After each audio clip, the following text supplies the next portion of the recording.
Hi and welcome back for another Cottage Cuts YouTube video tutorial. This is Marla and today I'm so excited to bring you this beautiful floral card featuring the Easel sign with flowers die that was part of the Sweet Treats release. Here's the products that I'm using from Cottage Cuts. I do have the Pinking Shear Edge Slimline. I'll be using the middle die cut.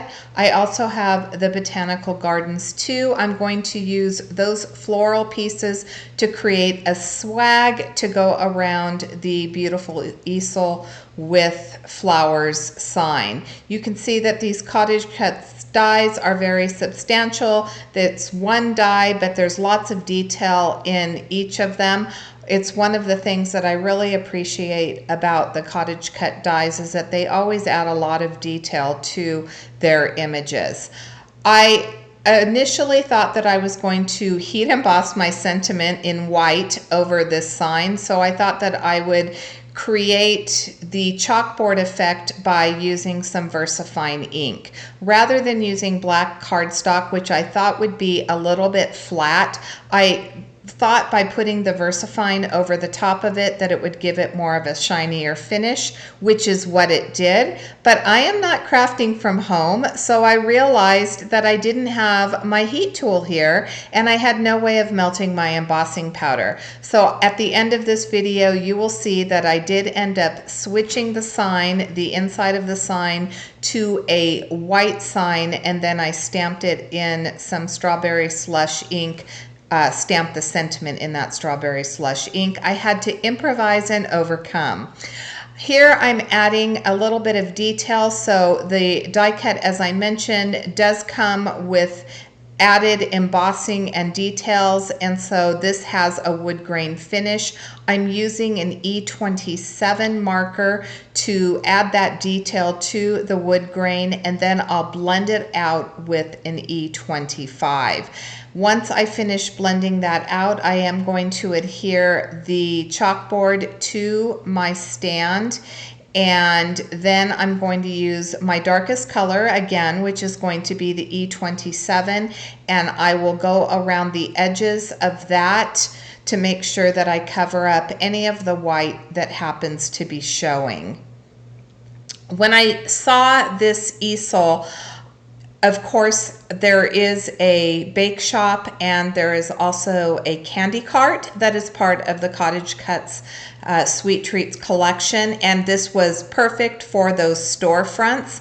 But I wanted to use this in another way. I wanted it to actually be the center of my card, kind of the star of the show. It's so unassuming, but I really think that adding it to the center of my card and building my floral cluster around it, it really added a lot of pizzazz to the card. Here I've used that Pinking Shear Edge die and I cut a piece of pattern paper. I wanted something that was a little bit simple. I colored my flowers off camera using my Copic markers, and I really wanted it to pop off the page, those florals, and so I thought by using the black and white, keeping it very simple, that it would allow those clusters to really pop.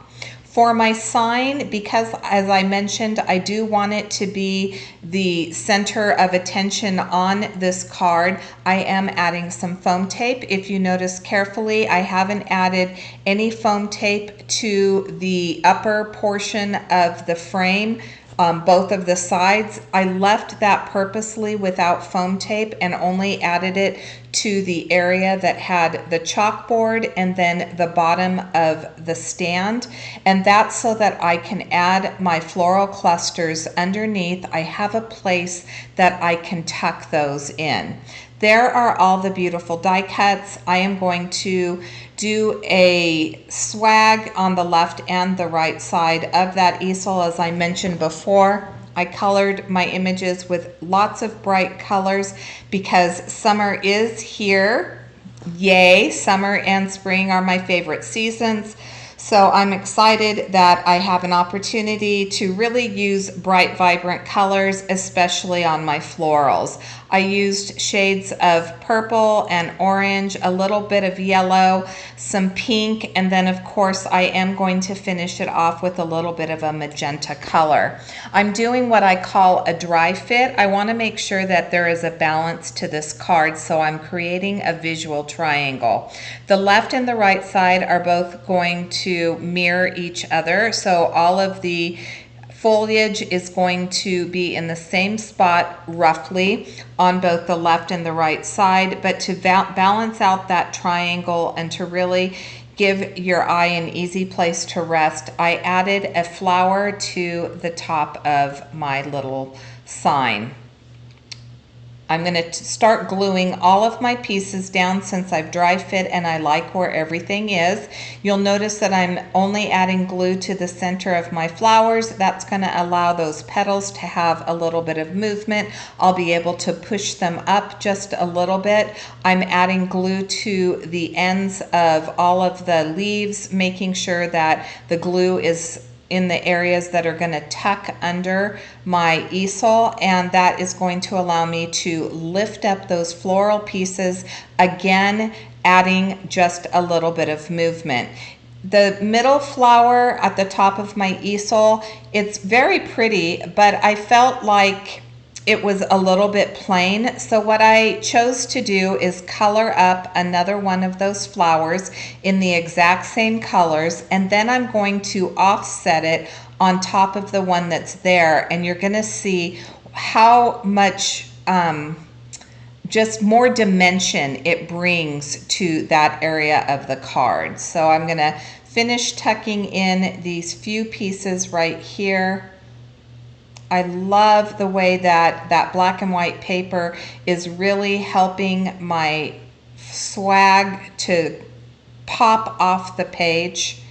I think that this is just a really classy birthday card. So here's where I'm going to add that center flower. And once I get that adhered, I had some grass pieces that were part of that Botanical Garden 2 die set, and I thought that they would be really pretty wispy pieces coming out the sides. So I colored them up using a magenta, and I'm going to tuck those into the center underneath those little purple bluebells. And then off camera, I'm going to stamp my sentiment onto a freshly cut white chalkboard. So instead of having the black chalkboard, I'm going to cut that piece right there. And here I'm going to show you all of the dimension, and you can see just how beautiful using that little easel on that card, how it really stands out and really helps bring the composition of the card together. Thank you so much for joining me today. I hope you enjoyed this video, and until next time, I hope you have a fabulous day.